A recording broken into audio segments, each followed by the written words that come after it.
Okay, ladies and gentlemen, moving on.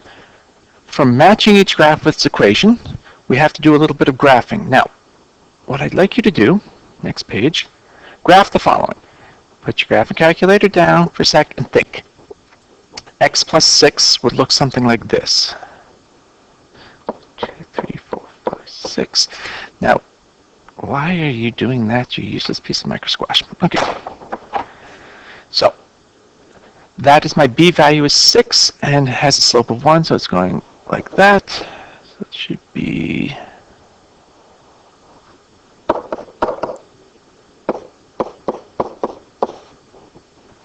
okay. Sorry about that. Play with the settings there, making all the lines the same. For me, it doesn't look so bad, but I realize your view is a little hard for you to see. Anyway, now you can clearly see the axes.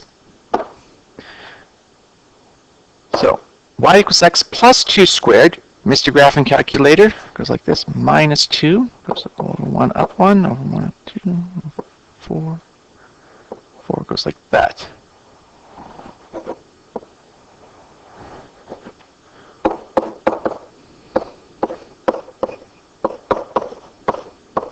Now, what are the differences between these two lines? Well, you'll notice the x plus 1 is a straight line and goes straight through. Now, this is what we call a multiplicity of 1.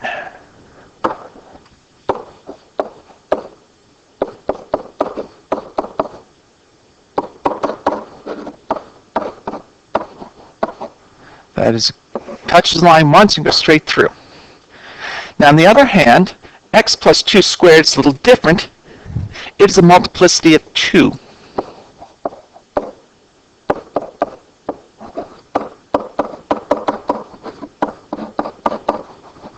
Now, what are you doing, you micro squish?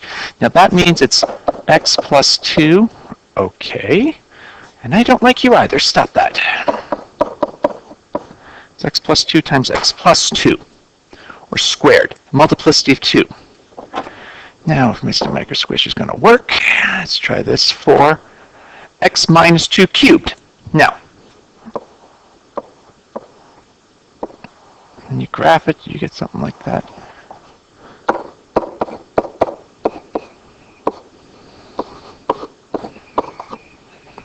This is a multiplicity of 3, or cubic.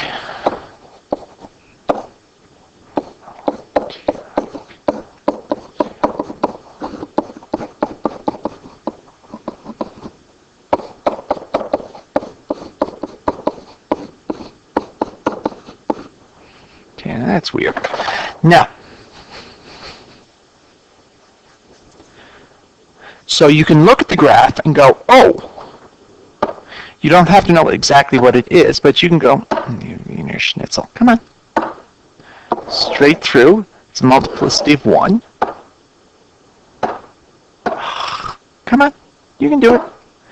Goes down and back up, or up and back down, it's a multiplicity of 2. And your classic, oh, you useless, come on, you can do it. And your standard cubic is multiplicity of 3. So you can look at the graph and go, oh, that's multiplicity of 1, or power of 1, multiplicity of 2, or squared, or multiplicity of 3, or cubic. Now, you can use that information to draw these basic graphs. Or, let me show you. I'll do the first one with you, then I'm going to make you pause the recording, and you'll do the second one. Now, first things first, y equals bracket x minus 1 squared times x plus 3. If you multiplied it out, you don't have to, but if you did, what would it be? It would be x squared times x, or x cubed. And what would it would be a plus x cubed, which means it goes like that. Down on the left and up on the right. So that's the basic shape we're looking for. Now, what do we know about this? When x minus 1 equals 0,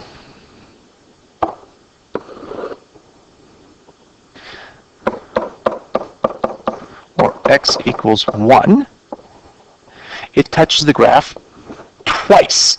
It's cubic. x squared, quadratic. Oh dear, oh dear, oh dear. So it's going like that at x equals 1. Now, when x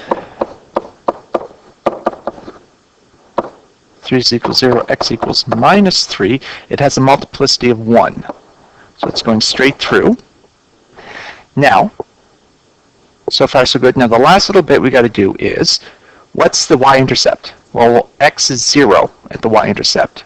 So replace x with 0 here, and what do you get? Minus 1 squared, which is 1, times 3, which is 3. So it's going to go something like this, and down, and up. Not the best drawing, but it's what I'm looking for. Now, I expect you to do the same thing for the second graph. So pause the recording, go on. So do it, come back and check it. And yes, you can always check with your graphing calculator after. Okay? So pause the recording, let's go.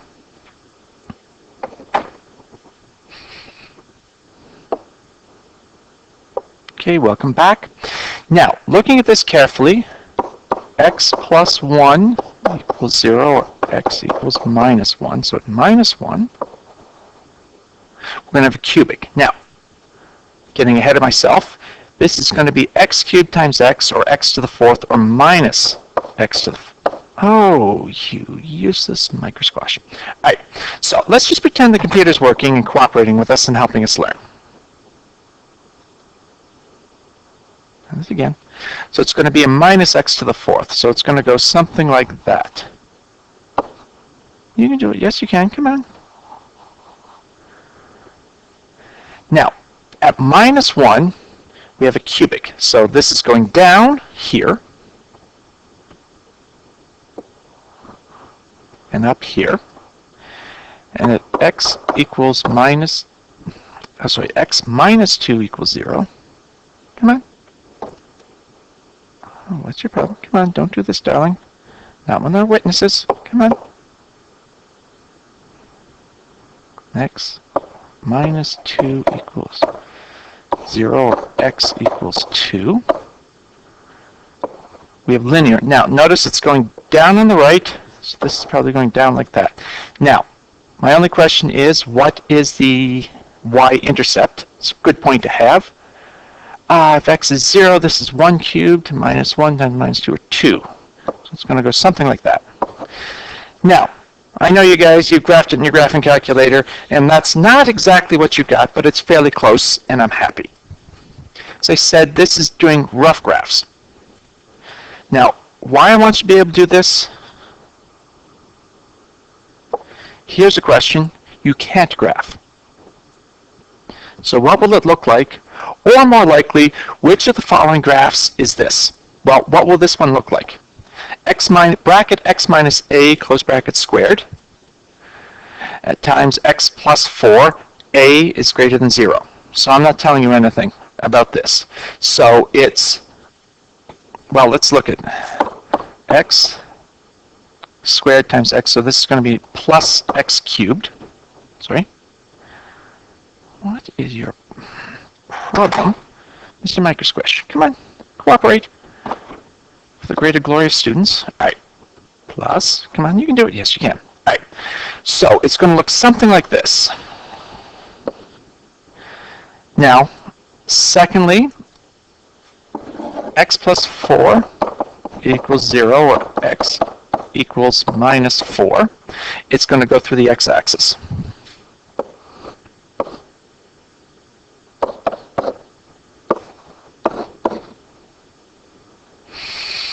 Okay, I'll just pretend you're cooperating. Now, what can we say about the other point?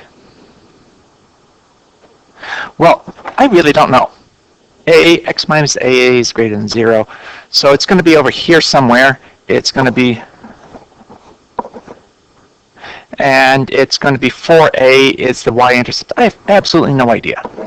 All I know is it's going to look something like this, and where it touches the x-axis to the right, it's going to be a multiplicity of 2, or look like a quadratic opening up. Beyond that, I really can't say. Okay? Now be careful, I could word the question, which of the following graphs would be like this. So think about it, pause the recording, go on. When we come back, we will look at the last few questions of this, and then I'll assign your homework.